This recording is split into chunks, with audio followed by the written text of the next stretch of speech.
So as you know, a new government is being sworn in Israel today. I even think it may be happening around right now. And while there are many different takes on everything, I'll share mine with you, which of course is just mine, and very well may be wrong. But once I saw the connection, I just couldn't unsee it. Okay, so a little background. Prime Minister Netanyahu has been prime minister for 12 years now, and during that time, he has made no shortage of enemies. And that's the fate of any prime minister. You're going to step on toes, particularly considering he was well known to be one of the trickiest politicians in Israeli political history. And, you know, after all, staying prime minister in Israel for 12 years, a country in which Golda Meir said something to the tune of a country where everybody's their own prime minister. Well, let's just say there's a reason he was the longest running prime minister in Israel's history. And as many of you know, Israel's gone to elections 4 times in the last 2 years, each time failing to form a majority of 61 seats of the 120 Knesset seats.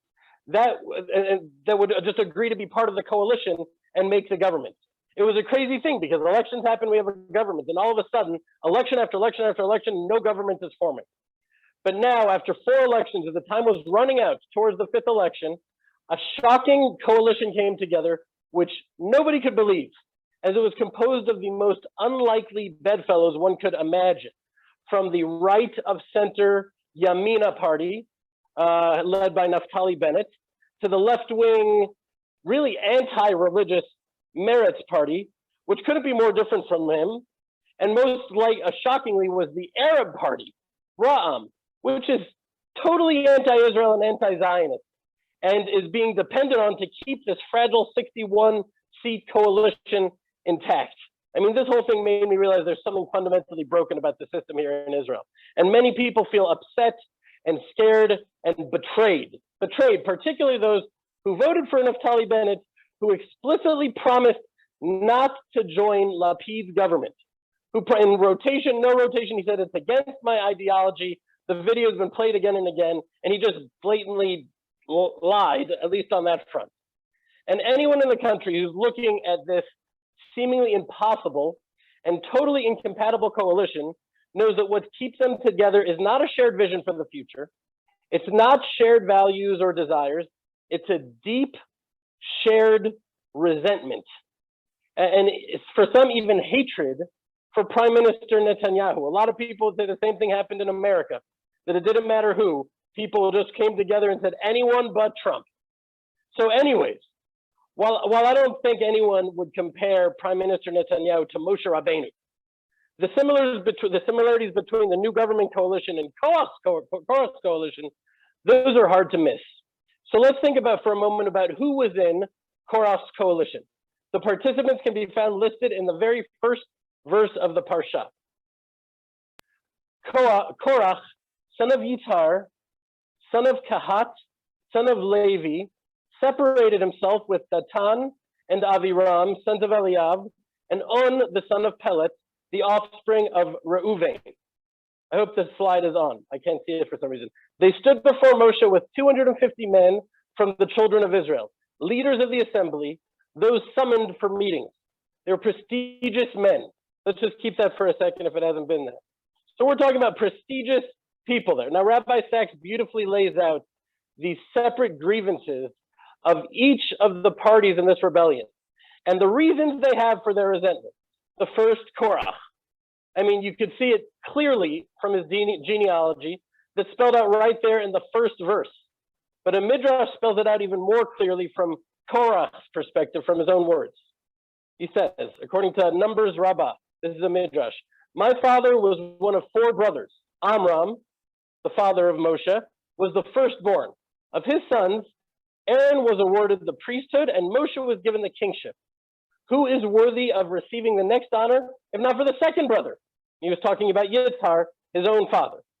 I, Yitzhar's son, should have been made prince of the clan, but instead Moshe appointed Elitzaphan ben Uziel, Elitzaphan the son of Uziel, and that was from the 4th and youngest brother, meaning they just skipped over Korach's father.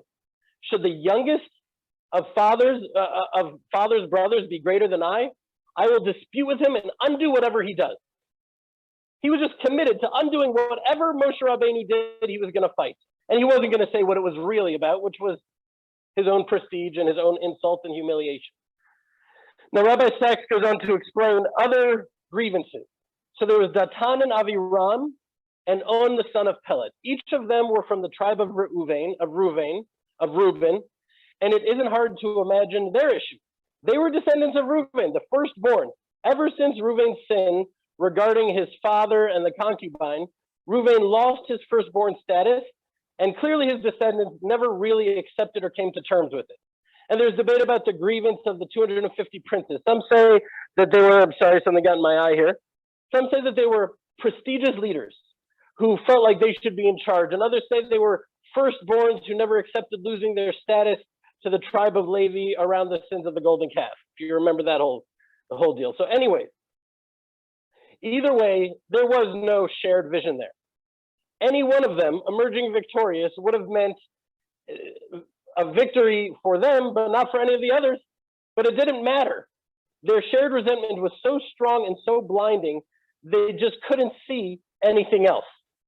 And this parallel was so compelling that memes like this were circulating all over the internet. Could you put that up?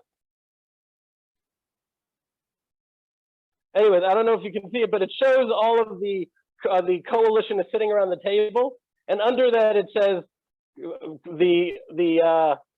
what is it? Korach and his assembly. It just talks about them and makes the direct connection, and everybody has been talking about this. And it's not that often that just mainstream Israelis are so deeply referring to the parallels of the Torah portion to what's happening in Israel today. And that's the thing. So they all came together out of a place of resentment and jealousy. They wanted something that wasn't theirs. And as Rav Shlomo Katz points out, when you want to take someone else's place in the world, what happens?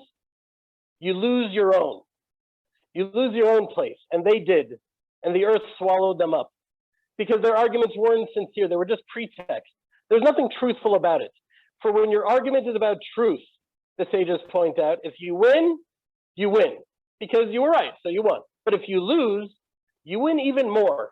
Because now you've dispelled a falsehood that you once believed in, which we all have. And you're even closer to the truth.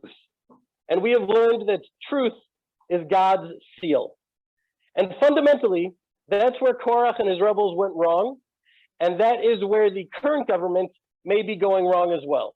I'm not saying this is all definitive. I'm just saying this is my heart on the issue. Because the idea of leadership in the Torah is not about control or power or prestige. It's about service. It's about humility.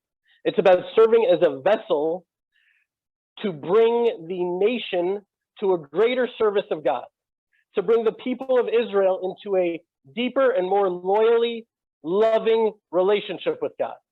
It's not a coincidence that Moshe was the most humble man ever, and he was the ultimate leader. The two go hand in hand. The less there is of self in one who serves God, Rabbi Sachs beautifully explained, the more there is of God. The less there is of the self in one who serves God, the more there is of God. And that's why I've always felt that there's something inherently contradictory about elections in general, because the real leader, the true leader, the leader we've been waiting for will not be jumping up and down asking to be leader.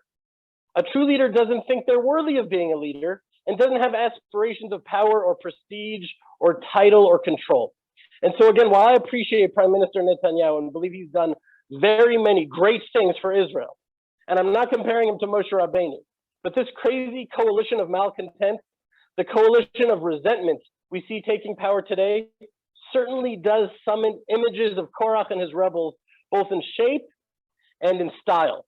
Now, what Korach and his men didn't understand, which Moshe and Aaron did, is that a true leader understands that he's there to serve and not to rule, to help the nation fulfill their potential, and not for him to fulfill his own ambitions. This highlight was taken from the Land of Israel Fellowship. Every week, hundreds of families from literally around the world come together on our live Zoom sessions to strengthen each other, to inspire each other, and to learn Torah from the Land of Israel, in which we connect the dots between the Bible, the Hebrew language, and the confusing events of our times.